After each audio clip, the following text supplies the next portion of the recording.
Okay, Brian, quick quiz. You're in a supermarket in an English-speaking country. A staff member walks up and says, "Can I help you find something?" What do you say? I say, yes, please. I'm looking for the pasta sauce. Easy. Perfect. But a lot of English learners freeze in that exact moment. They know what they want, but the words just do not come out. And that happens more than you think, even in a simple place like a supermarket. Oh, hello, everyone. Welcome back to Talk English Freely. I am Jessica, and this is Brian, and we're really happy you joined us today. Always great to have you. Today, we are talking about going to the supermarket in English. We are going to cover everything from finding products and reading labels to chatting with staff and getting through the checkout without any stress. If you enjoy our conversations, please subscribe and give us a like. It helps us more than you know. It really does mean a lot. Now, let us head inside. Okay, Brian, let's start from the very beginning. When you walk into a supermarket, what is the first thing you do? The first thing is usually grabbing a cart or a basket. A cart, also called a trolley in British English, is the large wheeled one you push around. A basket is the smaller one you carry by hand, usually for just a few items. If you are doing a big weekly shop, you want a cart. If you just need a few things, a basket is much easier. Right. And in some countries, you need a coin to unlock the cart from the rack. You insert the coin, take the cart, and get your coin back when you return it at the end. If you need a coin, you can ask a staff member, "Excuse me, do you have a coin for the cart?" And they will usually help you. In the United States, carts are usually free to just take, but in many European supermarkets, the coin system is very common. It is worth knowing before you arrive so you are not caught off guard. Good point. And once you have your cart, you start navigating the store. Supermarkets are divided into sections called aisles. An aisle is a long walkway between two rows of shelves. Most supermarkets have signs hanging above each aisle telling you what products are in that section. Common aisle signs include dairy, frozen foods, bakery, beverages, and household. Produce is another really important one. It means fresh fruits and vegetables. That one surprises a lot of learners because produce usually means to make something, but in a supermarket, produce specifically means fresh fruit and vegetables. Right. And if you cannot find something, you ask a member of staff. The most natural phrase is, "Excuse me, could you help me find something?" Or more specifically, "Do you know which aisle the olive oil is in?" Staff are always happy to help and will either point you in the right direction or walk you there. And you might hear them say, "That is in aisle 7, on the left-hand side," or "Follow me, I will show you." Both are really common responses. On the left-hand side and on the right-hand side are phrases you will hear a lot in supermarkets. They help you find exactly where on the shelf something is. That is so useful. Brian, what about reading labels? That is something a lot of people find confusing, especially when shopping in a new country. Labels have a lot of important information. The ingredients list tells you everything that is in the product, listed from the most to the least, so the first ingredient is always the main one. If sugar is the first ingredient in something, that tells you a lot about what you are buying. Right. And the nutritional information, sometimes called nutrition facts, tells you the calories, fat, protein, and carbohydrates. One really important thing to know is that these numbers are usually per serving, not for the whole package. So if a bag of chips says 150 calories per serving, and there are 4 servings in the bag, the whole bag is 600 calories. That trips people up all the time. Another useful label to know is best before. This means the product is at its best quality before that date, but is usually still safe to eat after.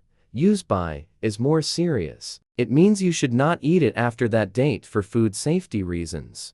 And sell by is a date for the store, telling them when to take the product off the shelf.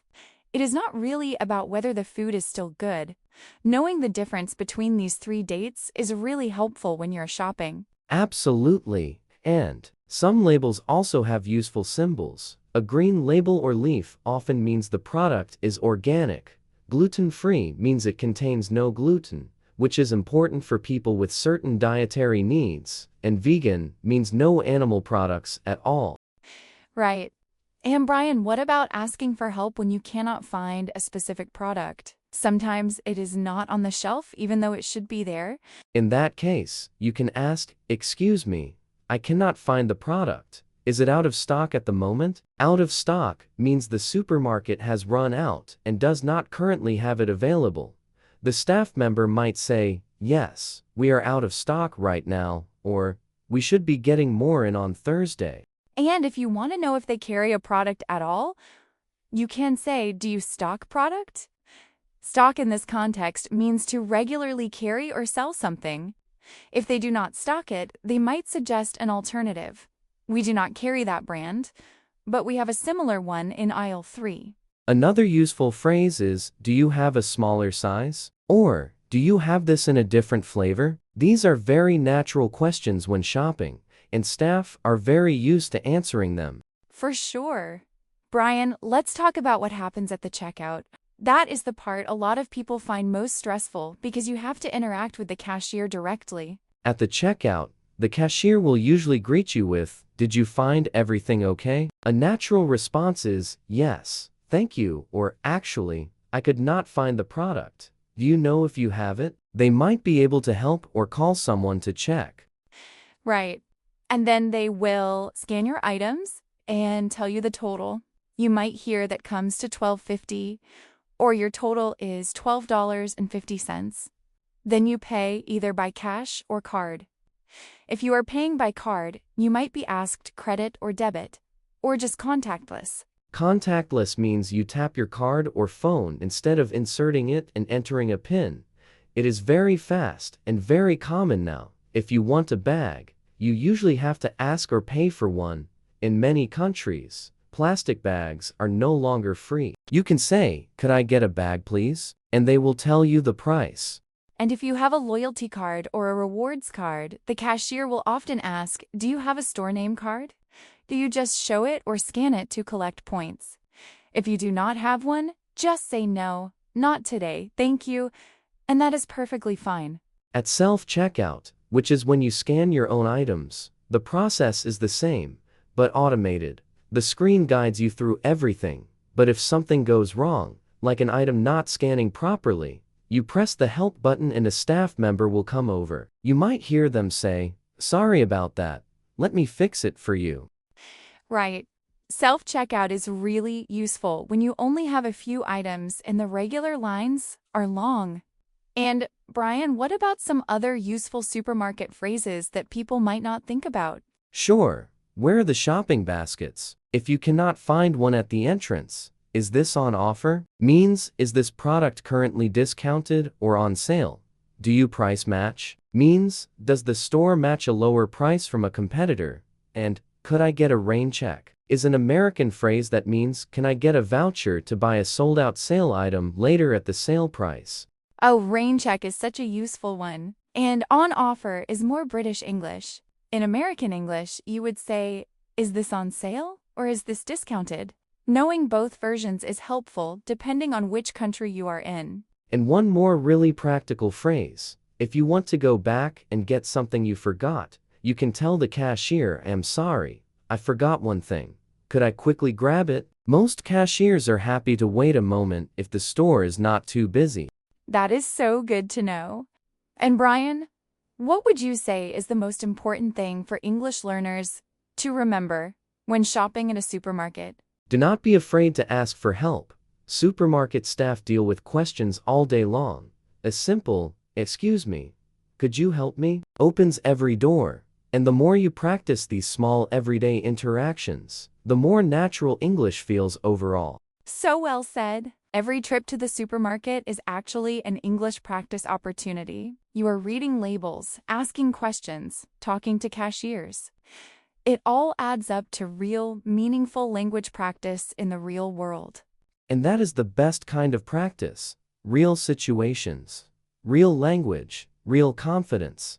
Brian, I also want to talk about shopping for specific dietary needs. More and more people have food allergies or follow special diets, and knowing how to ask about that in English is really important. It really is. If you have a food allergy, the most important phrase is, does this contain ingredient? For example, does this contain nuts? Or, does this contain dairy? Most staff will check the label carefully for you, and if you are unsure about a product, it is always better to ask than to assume. Right.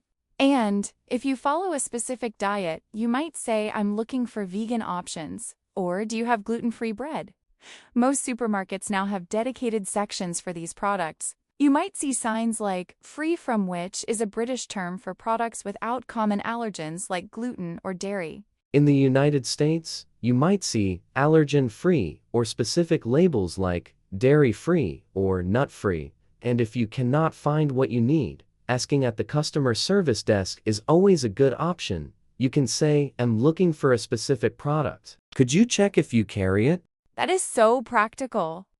And Brian, what about when something is wrong with a product you bought? Like, if you get home and realize the packaging is damaged or the food has already gone bad? You take it back to the customer service desk. Most supermarkets have a very straightforward returns policy.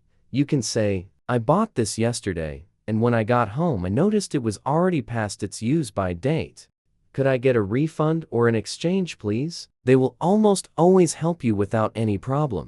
Right. And you do not always need the receipt for food items. Sometimes just the product is enough, but it is always a good habit to keep your receipt just in case. You can say, I have my receipt here to make the process even smoother. And customer service staff are very used to handling these situations. They deal with returns and complaints every day. As long as you are calm and polite, it is a very quick and easy process. For sure. And Brian, what about online grocery shopping? That is something so many people do now, and it comes with its own vocabulary too. Online grocery shopping has its own set of useful phrases. When you shop online, you add items to your cart or basket. Just like in store, you choose a delivery slot, which is a specific time for your groceries to be delivered. And if something is out of stock online, the store might offer a substitution, which means they send you a similar product instead. Right. And you can usually set your substitution preferences. Some stores let you say, no substitutions please, if you only want exactly what you ordered.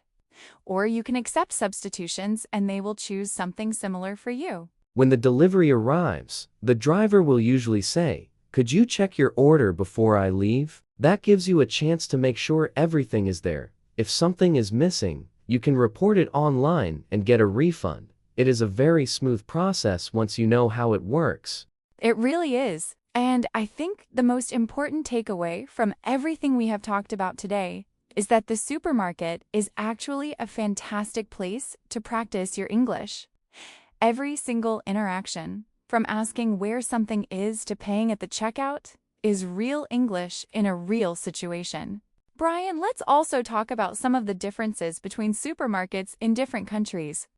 Because if you are traveling or moving abroad, things can be surprisingly different. Great topic. In the United Kingdom, supermarkets are often called grocery stores or just the shops. Major chains include Tesco, Sainsbury's, and Waitrose. In the United States, you might shop at Walmart, Kroger, or Whole Foods. Each country has its own big names, but the basic vocabulary and phrases are the same everywhere.